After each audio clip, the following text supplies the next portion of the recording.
दोस्तों मोदी प्लस अडानी यानी मोडानी देश को कितना लूट रहे हैं ये जनता खूब जानती है। लेकिन इसी लूट में एक और कड़ी है हिडनबर्ग, जिसका एक और बड़ा खुलासा फिर हुआ है, जिसका आज हम इस वीडियो में आपको बताएंगे। बने रहे आप हमारी इस वीडियो में आखिरी तक। दोस्तों हिडनबर्ग की एक रिपोर्ट के आधार पर अडानी ग्रुप के शेयर को लेकर पिछले साल एक बड़ा झटका लगा था। कुछ वैसे ही बवाल के संकेत एक बार फिर मिलने लगे हैं, क्योंकि हिडनबर्ग ने एक बार फिर अडानी ग्रुप के जुड़े अपनी पुरानी रिपोर्ट के मामले में अब सेबी की चीफ और उनके पति पर गंभीर आरोप लगाए हैं।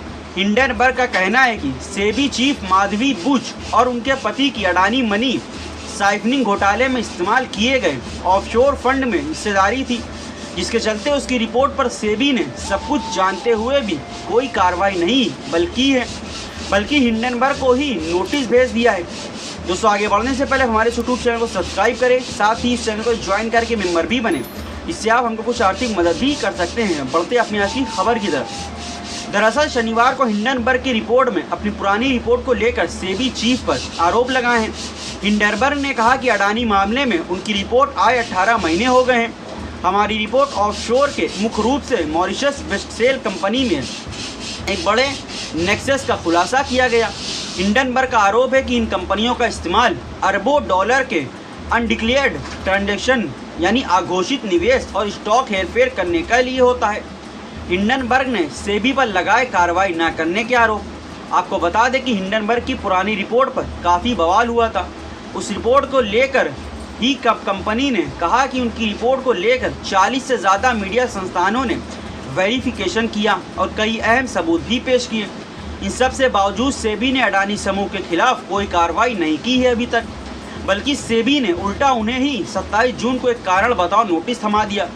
हिडनबर्ग ने कहा कि सेबी ने अडानी ग्रुप पर 106 पेज की हमारी रिपोर्ट पर किसी भी तरह की तथ्यात्मक गलती का आरोप नहीं लगाया, बस मामले को यह कहकर टाल दिया कि रिपोर्ट में जो भी कुछ सबूत दिए गए हैं वो जांच और कार्रवाई के लिए काफ़ी नहीं है।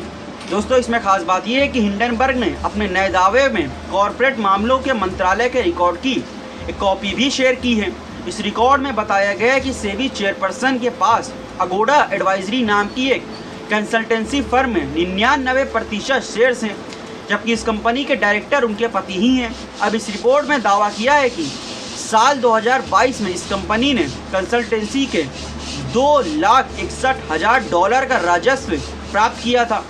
सेबी प्रमुख और उनके पति पर लगाए गए हैं आरोप। उस कंपनी के मामले को लिंक करते हुए हिडनबर्ग ने कहा कि अगर सेबी वास्तव में ऑफशोर फंड धारकों को ढूंढना चाहता है तो शायद सेबी चेयरपर्सन को खुद इस मामले में जांच की शुरुआत करनी चाहिए थी, लेकिन उन्होंने ऐसा कुछ भी नहीं किया था। आपको बताते चले कि पिछले साल 24 जनवरी को अडानी ग्रुप पर हिडनबर्ग ने शेयर में हेरफेर और ऑडिटिंग फ्रॉड का आरोप लगाया था। हिडनबर्ग ने अपनी रिपोर्ट पेश करते हुए यहां तक कह दिया था कि अडानी ग्रुप से जुड़ा यह मामला कॉरपोरेट इतिहास का सबसे बड़ा घोटाला है। यह सब कुछ तब हुआ था जब कुछ दिनों बाद ही अडानी ग्रुप की प्रमुख कंपनी अडानी इंटरप्राइजेस की 20,000 करोड़ रुपए के शेयर रिटेल बिक्री के लिए पब्लिक होने वाले थे। यह बात यह है कि जैसे ही यह रिपोर्ट आई वैसे ही अडानी ग्रुप के लगभग सभी कंपनियों के स्टॉक धड़ाम से गिर गए थे। इसका नतीजा ये भी हुआ कि दुनिया की टॉप 3 सबसे अमीर बिजनेसमैन की लिस्ट में शामिल होने वाली अडानी ग्रुप के प्रमुख गौतम अडानी इस रिपोर्ट के आने से चलते टॉप 40 की लिस्ट में से भी बाहर हो गए थे और उन्हें आर्थिक आधार पर बड़ी चप्पत लगी थी। हालांकि बाद में सेबी ने उन्हें इस मामले में क्लीन चिट दे दी थी। वहीं अब अडानी ग्रुप पर कार्रवाई न करने को लेकर हिडनबर्ग ने सेबी चीफ की ही निशाने पर ले लिया है। दोस्तों इस रिपोर्ट से तो ये लगता है मोदी जी और अडानी की कुछ ना कुछ मिली भगत है, क्या वो दोनों मिलकर देश को लूट रहे हैं और चूना लगा रहे हैं। दोस्तों आपको आज का वीडियो कैसा लगा नीचे कमेंट करके हमें ज़रूर बताएं, और हाँ वीडियो अच्छी लगी इस वीडियो को लाइक और शेयर करना ना भूलें। साथ इसी तरह की और खबरें देखते रहने के लिए अभी हमारे यूट्यूब चैनल को सब्सक्राइब कर लें। दोस्तों फिर मिलेंगे, अभी अगला इजाज़त दें। जय हिंद।